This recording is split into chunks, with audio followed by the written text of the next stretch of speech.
سلام دوستان، داخل این ویدیو من قراره اقدام به ترجمه یه تئوری جالب بکنم. این تئوری در چند جای مختلف داده شده و درباره پدر شخصیت اصلی FNAF خرابه‌ها کسیه. اگه DLC خرابه‌ها رو دیده باشید میدونید که کسی چند بار به پدرش اشاره میکنه. و همینطورم داخل وسایلی که داخل بازی جمع میکنیم در زیر بعضیشون به پدر کسی اشاره شده. و حالا مطمئناً این همه اشاره زیاد و عدم حضور پدرش موجب میشه که کنجکاویت ما آتیش بگیره. مخصوصاً با این حقیقت که اینجا محل طرفداری فنفه. میدونین که منظور من چیه مگه نه؟ عدم حضور یه شخصیت داخل داستان و فقط حضور اون توسط اشاره ها میتونه کنجکاویت همه طرفدارا رو فعال کنه. حالا چه برسه به دنیای فنف جایی که داخلش یا پدرها یا دیوانن یا اهریمنی‌ان یا اینکه طرفدارا با دیدن کوچولوترین چیزا مشکوک میشن. خیلی خوب دوستان، حرف زدن بسته، بریم سراغ ویدیو. خیلی خوب همگان، باید بگم که سازندگان این تئوری ادعا دارن که پدر کسی نیست جز قلدر بانی. احتمالا الان خیلیتون میگین کی؟ خب دوستان، باید بهتون بگم که این کاراکتر یه کاراکتر خیلی آشنا برای ماه، چون که باید بگم که ما از فناف 4 که اون رو میشناسیم.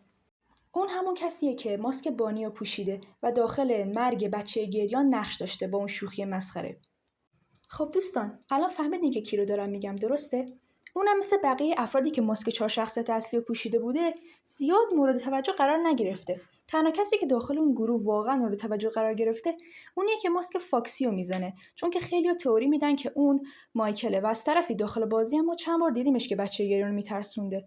پس چه دلیلی وجود داره که برن رو اون ستای دیگه توجه کنن وقتی که مهمشون اونیه که ماسک فاکسی رو زده؟ ولی با تشکر از DLC این کاراکتر میتونه نقش مهم برای خودش بگیره. خب اول از همه بریم سراغ مهمترین نکته این تئوری، شباهت ظاهری. با دقت به این دوتا تصویر نگاه کنید. متوجه رنگ بندیشون شدید؟ رنگ مو، رنگ پوست مشابه با رنگ لباسایی که شبیه همن، این نمیتونه بی اتفاقی باشه. و از طرفی با تشکر از خود کسی و نظراتی که درباره وسایلی که جمع میکنه میده، ما میتونیم خیلی مدرک‌های بیشتری برای این تئوری پیدا کنیم.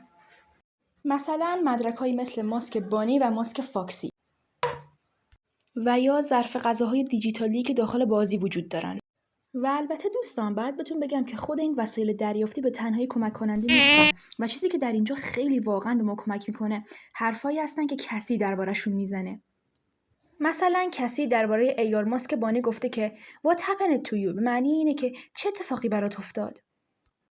اون الان داره داخل این متن درباره کسی که اتفاقی براش افتاده و نامعلومه حرف میزنه، کسی که از دست رفته. بعضیا میگن که شاید داره درباره گلمراک بانی حرف میزنه، ولی اینطور نیست. خب چرا این حرف گفته شده؟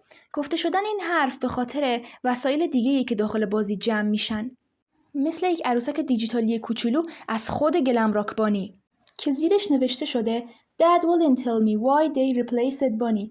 پدر به من نگفت که اونا چرا بانی رو عوض کردن. خب شاید الان بعضیتون بگین که کسی واقعا دلش برای بانی تنگ شده، چون که داخل اونجا پدرش بهش نگفته که چرا بانی رو عوض کردن و از طرفی دلش برای بانی تنگ شده، برای همین گفته که چرا بلایی سرت اومد.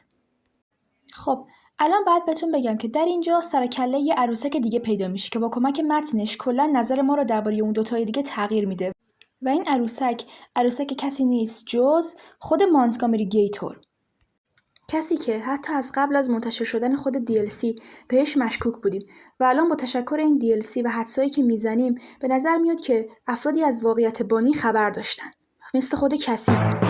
فراموش نکنید که کسی دختر یه تکنسین فزبره و از طریق شغل پدرش باید از محیط مگا پیتزاپلکس خبر داشته باشه و همینطورم اتفاقاتی که داخلش میافتن. چون که اگه بیاد داشته باشین اون از قبل از استفاده از بعضی از وسایل خبر داشته، مثل فز رنچ یا مثلا درباره ربات‌های گلمراک متوجه شدین که یه جور خیلی خاصی با اونا رفتار میکرد. مثلا وقتی برای اولین بار چیکا رو دید بهش گفت که چه اتفاقی برات افتاده و گفت که تو افتضاح به نظر میای. و وقتی فردی رو هم دید گفت please be functional که این به معنیه که لطفاً کاربردی باش. و از طرفی وقتی راکسن رو میبینه بهش میگه که پور راکسی، راکسن بیچاره. این نشون میده که کسی یه جورایی رابطه صمیمی باشون داره و انگار سعی میکرد که داخل وضعیت مگا پیتزاپلکس از اونا کمک بخواد.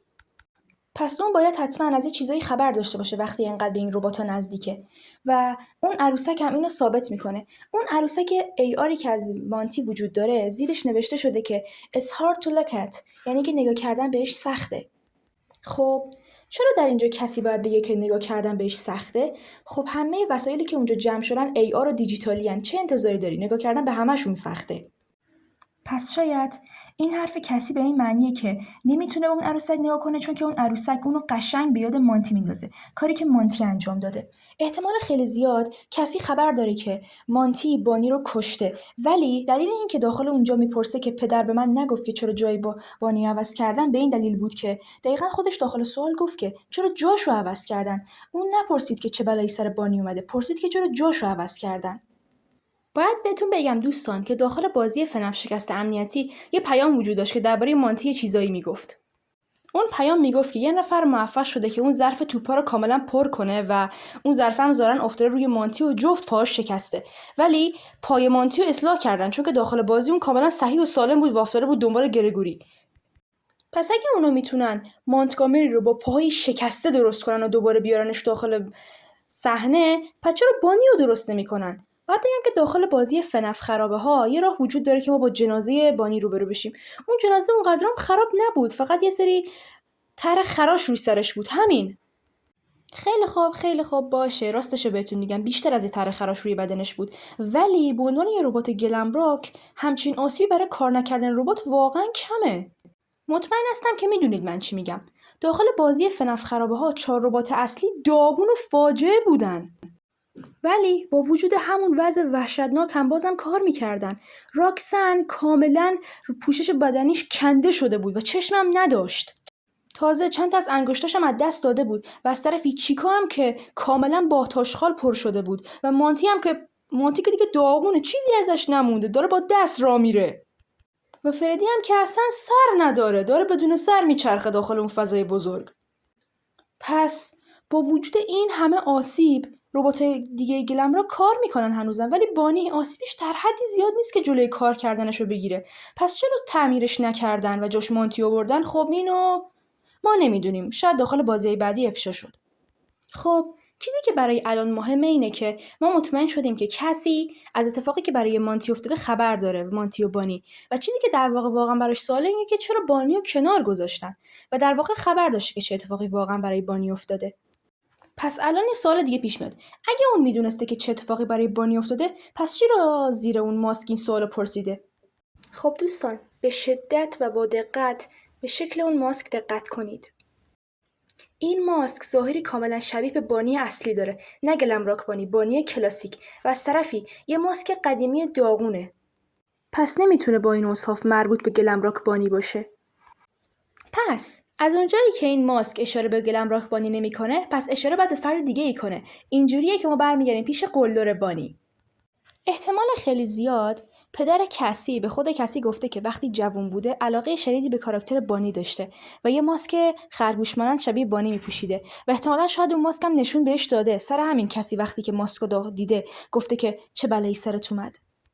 خب شاید بگین که خب این یه ماسک بانیه، خب که چی؟ از کجا معلوم که واقعا مربوط به قلدر بانی باشه؟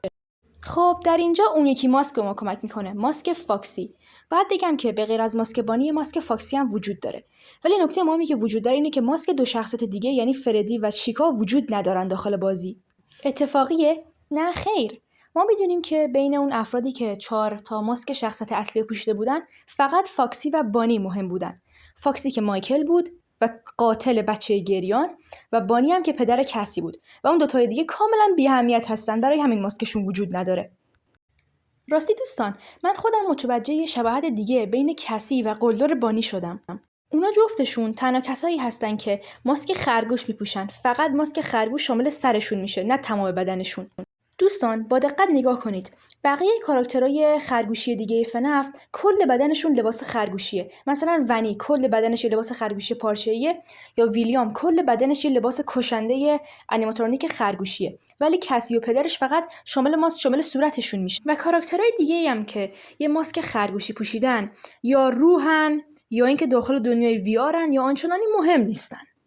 خب دوستان بفرمایید، اینم از تئوری. ما با این تئوری به این نتیجه میرسیم که پدر کسی نیست جز قلدر بانی. نظر شما چیه؟ شما این تئوری رو قبول دارید؟ داخل کامنت ها و نظرات برای من بنویسید. ممنون بابت اینکه اینجا نشستید و تماشا کردید و وقتتون رو برای من گذاشتید. ممنونم.